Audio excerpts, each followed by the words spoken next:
I got a lot of special affinity for the Zentraedi Officer Battle Pod, or in Japanese, the Glaug, which sounds a bit more like Klingon if you ask me. Hello, everybody. This is Preston Polter. Welcome to my channel, Lords of Iron. So, this battle pod is just as ineffective as the other battle pods for the most part. Sometimes, someone like Chiron can maybe blow away somebody that you never cared about just to demonstrate, well, he can occasionally kill someone. But these things also suck, but they suck with way more guns, which is therefore cooler. Now, one of the things, again, going back to the Zentraedi Battle Pod, where they're all just kind of cramped up in this tiny little space, the height of the cabin is the same in both. But when we see Chiron, he seems much more luxurious. Like, yes, like he's driving a sports car or something. Oh, I wouldn't worry about that, Gerardo. Soon the enemy will approach the base, and when they do, they'll walk right into our trap, and there'll be no way for them to get out. So I'm wondering, well, where did his legs go? I'm gonna have to think that maybe Chiron is actually leaning back, like that, because that way his feet can at least kind of come forward, because that's where it does get extra room. It's got a lot of extra room in the nose. Or maybe is he lying forward, like this, and doing, I don't know.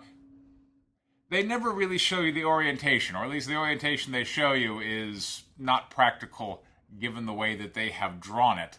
But yes, the Glaug, the Zentraedi Battle Pod, looks cooler, still sucks in the show. Now this did make it into Battletech, so I have a pretty strong emotional connection to this, not as the Zentraedi Battle Pod, but instead as the Marauder. And that was one of the early backs. I used to play that game all the time.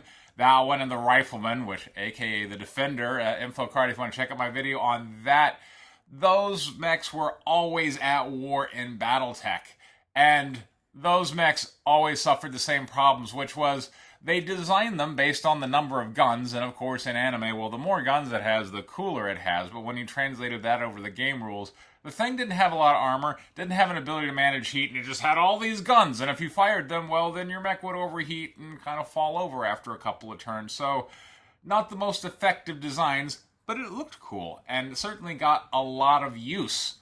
Now, when it came to a lot of these designs, who got to use it was really murky, because a toy company designed it, and then it got licensed to an anime company, Tatsunoko, and then those guys in Big West, okay, well, hey, Harmony Gold, you can distribute our anime, but the designs that are in the anime, is that still held by the original toy company?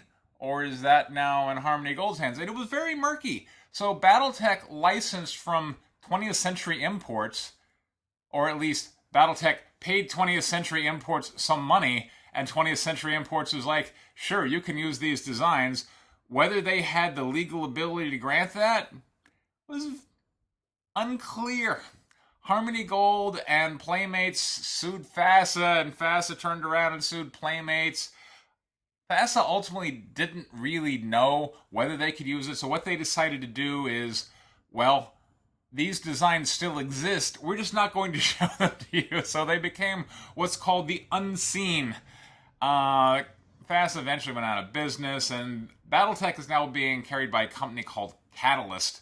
And Catalyst has been able to, they announced, oh wait, the unseen are now going to be seen because we have the rights. And then when it came to the Macross stuff, just kidding, not really. So the Marauder still is classified as an unseen in Battletech, but you know what it looks like. It's pretty cool. So the Marauder, the Glaug, the Zentraedi Battle Pod for officers, whatever you want to call it, probably had its biggest, most effective, and most impacting role in Battletech before it was yanked off screen forever. This has been Preston Polter. Welcome to my channel, Lords of Iron. Again, thank you very much for your time, everyone. Take care.